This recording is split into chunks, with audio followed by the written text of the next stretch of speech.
नेहरू के पूर्व मंत्री और आरएसएस के दूसरे सरसंघचालक ने की थी भगवत दल की शुरुआत। भारत की आज़ादी के बाद कांग्रेस पूरे देश में एक छत्र राज कर रही थी, लेकिन कश्मीर मुद्दे या फिर पाकिस्तान के संबंधों को लेकर उसके भीतर ही मतभेद पैदा हो गए थे।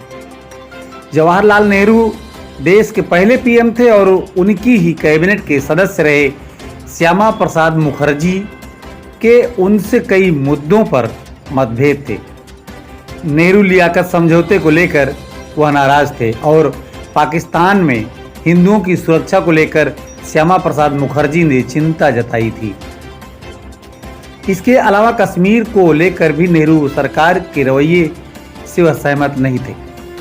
अंत में उन्होंने कैबिनेट से ही इस्तीफा दे दिया और फिर जनसंघ की स्थापना हुई, जिसका ही एक रूप आज हम भाजपा के तौर पर देखते हैं, जो खुद को देश ही नहीं दुनिया की सबसे बड़ी पार्टी कहती है।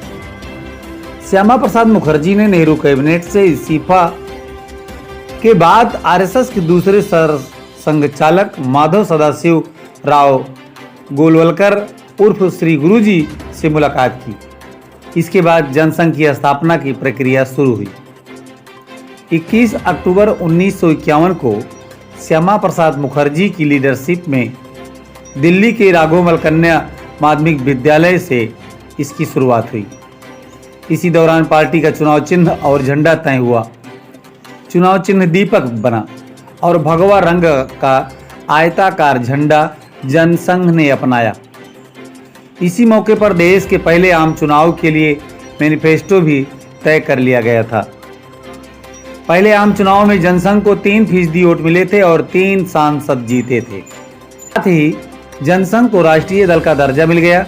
संसद में डॉक्टर मुखर्जी की लीडरशिप में नेशनल डेमोक्रेटिक फ्रंट के नाम से गठबंधन बना, जिसका हिस्सा अकाली दल, गणतंत्र परिषद और हिंदू महासभा जैसे दल थे।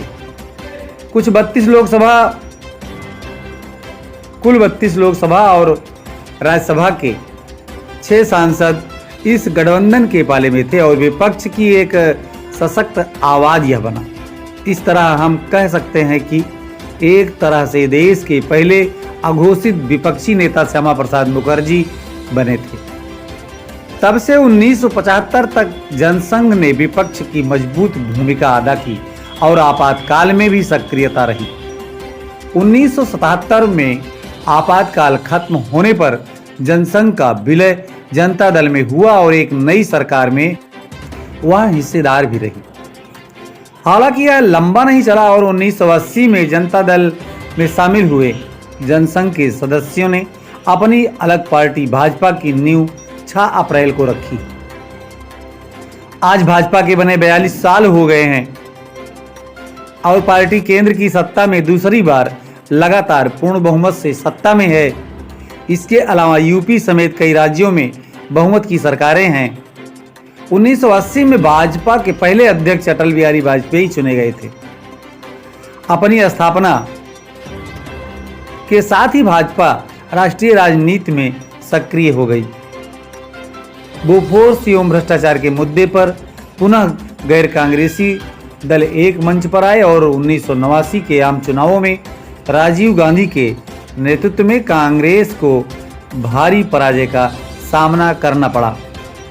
बीपी सिंह के नेतृत्व में गठित राष्ट्रीय मोर्चे की सरकार को भाजपा ने बाहर से समर्थन दिया।